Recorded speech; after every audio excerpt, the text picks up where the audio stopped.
भाई का भाई के प्रति त्याग का नमूना है। और भाई ने अगर भाई के लिए त्याग किया तो मनुवादियों को क्यों पेट में दर्द हो रहा है? राजनीति में क्या जो आप भाई वाली बात कह रहे हैं उसकी कोई जगह होती है? निश्चित ही।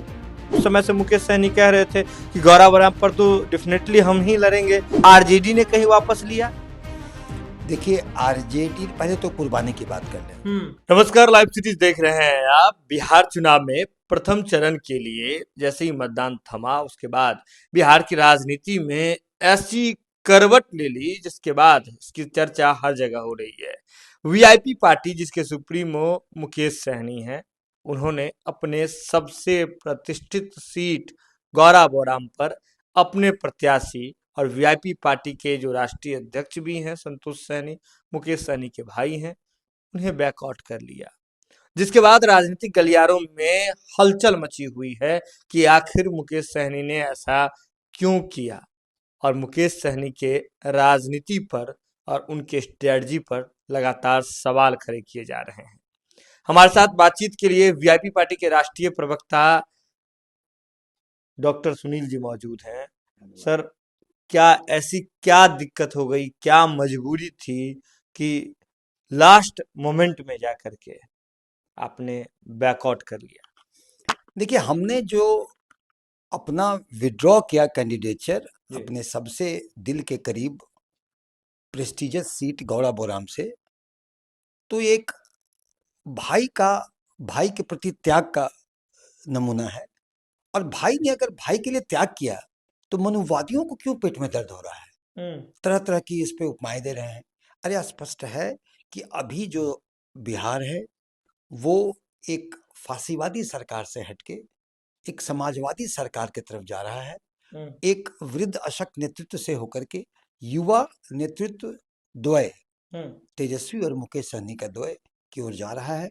जनता का जो कोर इशू है वो इशू है बेरोजगारी, पलायन और बढ़ता क्राइम। तो इसके खिलाफ वहां जा रहा है मैंडेट। महागठबंधन की सरकार प्रचंड बहुमत से आ रही है और ऐसे में निश्चित ही बड़े जब कॉज होते हैं तो कुछ कुर्बानियां देनी पड़ती है।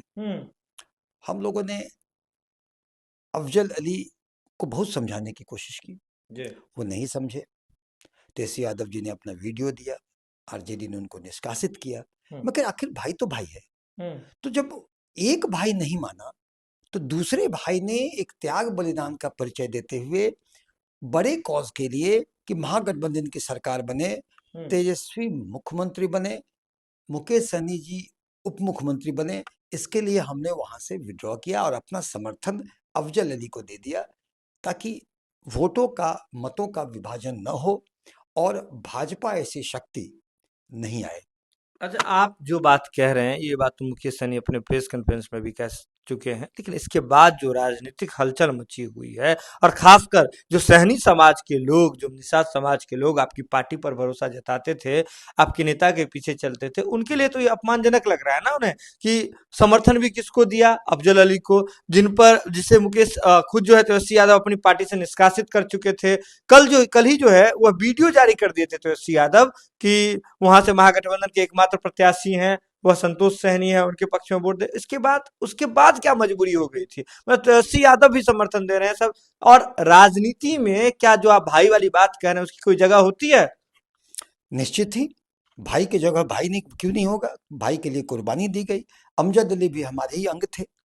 उनको तेजस्वी यादव जी राजद ने पार्टी से निकाल दिया, वो तो उसका अपना मामला था। ठीक है, निकाला, अच्छा किया, अनुशासन के लिए निकाला। लेकिन अगर दो भाइयों में भिड़ंत होगी तो मतों का विभाजन होगा और भाजपा निकल जाएगी। एक सीट हमारे हाथ से निकलेगा और पूरे राज्य को नुकसान होगा। तो ऐसे में एक बड़ा दिल दिखाते हुए एक भाई ने दूसरे भाई के लिए कुर्बानी दी। और ये जो बाकी संज्ञाएं और उपमा दे रहे हैं ना, ये मनुवादी शक्तियां हैं जिनके पेट में दर्द हो रहा है, जो इतनी बड़ी कुर्बानी पचा नहीं पा रहे हैं कि आज के दिन में जो लोग ऐसे भाई भाई में लड़ाई होता है, वो एक भाई दूसरे भाई के लिए इतनी बड़ी कुर्बानी कैसे कर सकता है? कि अगर एक भाई, देखिए, ये केवल राजनीति से मत तोड़िए, इसको सामाजिक रूप से देखिए, पारिवारिक रूप से देखिए। इतना बड़ा मैसेज कि अगर एक भाई नहीं मानता हो तो दूसरा भाई पैर पीछे खींच ले। ये एक पारिवारिक, सामाजिक, राजनीतिक सभी मैसेज है इसमें। और इतनी बड़ी ऐतिहासिक मैसेज है कि जो हमारा प्रेस्टिजियस सीट है, हमारा दो भाइयों में हम लोग कितनी समझाया, जी हमने बहुत समझाने की कोशिश की, कभी भी अफजल अली को अपने से अलग नहीं समझा, समझाने की कोशिश की, उनसे हम लोगों ने सब कुछ कोशिश की, लेकिन वो नहीं माना। नहीं, सीधे बताइए ना, जब भी बात कुर्बानी की आती है तो वीआईपी पार्टी ही क्यों, मुकेश सहनी ही क्यों, बाबूबड़ी की सीट की बात कर लीजिए, चैनपुर की सीट की बात कर लीजिए, या कहीं भी सीट की बात हो जो आपका प्रेस्टीज है, जिस पर आप पहले से कहते रहे हैं कि इस पे तो लड़ना है ही। आप जब सीट शेयरिंग नहीं हुआ था उस समय से मुकेश सहनी कह रहे थे कि गौरव बराम पर तो डेफिनेटली हम ही लड़ेंगे, इसमें तो कोई शक की गुंजाइश नहीं है। तेजस्वी यादव भी आपका समर्थन कर देते हैं, आपके कैंडिडेट को सिंबल मिल जाता है, तमाम चीजें हो जाती है। लेकिन कुर्बानी चाहे बाबूबड़ी में प्रत्याशी को वापस लेने का मामला हो तो आपकी पार्टी ने लिया, तो क्या आप मुझे सीधे तौर पर बताइए, आरजेडी ने कहीं वापस लिया? देखिए, आरजेडी, पहले तो कुर्बानी की बात कर लें। देखिए, बलिदान देना एक बड़े दिल का व्यक्ति कर सकता है, और आज जिस तरह से राज्य जा रहा है, फांसीवादी शक्ति, एंटी पीपल गवर्नमेंट हावी हो गया है, अगर उसे उखाड़ फेंकना है तो किसी न किसी को तो बलिदान देना होगा। और जब किसी को मुकेश सहनी ही क्यों नहीं, बार बार? नहीं, क्योंकि सबको देना होगा, इसलिए हम तो देंगे। क्योंकि देखिए, हमारे निषाद राज केवट का रामायण में जिक्र है, उन्होंने रामचंद्र को नैया पार लगाई, जी और उसने एक परिचय दिया कि रामचंद्र को नैया ने दूसरे भाई के लिए कुर्बानी दी। और ये जो बाकी संज्ञाएं और उपमा दे रहे हैं ना, ये मनुवादी शक्तियां हैं जिनके पेट में दर्द हो रहा है, जो इतनी बड़ी कुर्बानी पचा नहीं पा रहे हैं कि आज के दिन में जो लोग ऐसे भाई भाई में लड़ाई होता है, वो एक भाई दूसरे भाई के लिए इतनी बड़ी कुर्बानी कैसे कर सकता है। कि अगर एक भाई, देखिए, ये केवल राजनीति से मत तोड़िए, इसको सामाजिक रूप से देखिए, पारिवारिक रूप से देखिए, इतना बड़ा मैसेज कि अगर एक भाई नहीं मानता हो तो दूसरा भाई पैर पीछे खींच ले। ये एक पारिवारिक, सामाजिक, राजनीतिक सभी मैसेज है इसमें। और इतनी बड़ी ऐतिहासिक मैसेज है कि जो हमारा प्रेस्टिजियस सीट है, हमारा दो भाइयों में हम लोग कितनी समझाया, जी हमने बहुत समझाने की कोशिश की, कभी भी अफजल अली को अपने से अलग नहीं समझा, समझाने की कोशिश की, उनसे हम लोगों ने सब कुछ कोशिश की, लेकिन वो नहीं माना। नहीं, सीधे बताइए ना, जब भी बात कुर्बानी की आती है तो वीआईपी पार्टी ही क्यों, मुकेश सहनी ही क्यों, बाबूबड़ी की सीट की बात कर लीजिए, चैनपुर की सीट की बात कर लीजिए, या कहीं भी सीट की बात हो जो आपका प्रेस्टीज है, जिस पर आप पहले से कहते रहे हैं कि इस पे तो लड़ना है ही। आप जब सीट शेयरिंग नहीं हुआ था उस समय से मुकेश सहनी कह रहे थे कि गौरव बराम पर तो डेफिनेटली हम ही लड़ेंगे, इसमें तो कोई शक की गुंजाइश नहीं है। तेजस्वी यादव भी आपका समर्थन कर देते हैं, आपके कैंडिडेट को सिंबल मिल जाता है, तमाम चीजें हो जाती है। लेकिन कुर्बानी चाहे बाबूबड़ी में प्रत्याशी को वापस लेने का मामला हो तो आपकी पार्टी ने लिया, तो क्या आप मुझे सीधे तौर पर बताइए, आरजेडी ने कहीं वापस लिया? देखिए, आरजेडी, पहले तो कुर्बानी की बात कर लें। देखिए, बलिदान देना एक बड़े दिल का व्यक्ति कर सकता है, और आज जिस तरह से राज्य जा रहा है, फांसीवादी शक्ति, एंटी पीपल गवर्नमेंट हावी हो गया है, अगर उसे उखाड़ फेंकना है तो किसी न किसी को तो बलिदान देना होगा। और जब किसी को मुकेश सहनी ही क्यों नहीं, बार बार? नहीं, क्योंकि सबको देना होगा, इसलिए हम तो देंगे। क्योंकि देखिए, हमारे निषाद राज केवट का रामायण में जिक्र है, उन्होंने रामचंद्र को नैया पार लगाई, जी और उसने एक परिचय दिया कि रामचंद्र को नैया पार लगा करके उसी रामायण में भाई भाई के संबंध क्या होते हैं उसको भी दर्शाया गया है, जी और भाई के लिए भाई कैसी कुर्बानी देता है ये भी दर्शाया गया है। तो हमारे संस्कृति में, हमारे संस्कार में हमने एक बलिदान दिया, भाई के लिए बलिदान दिया।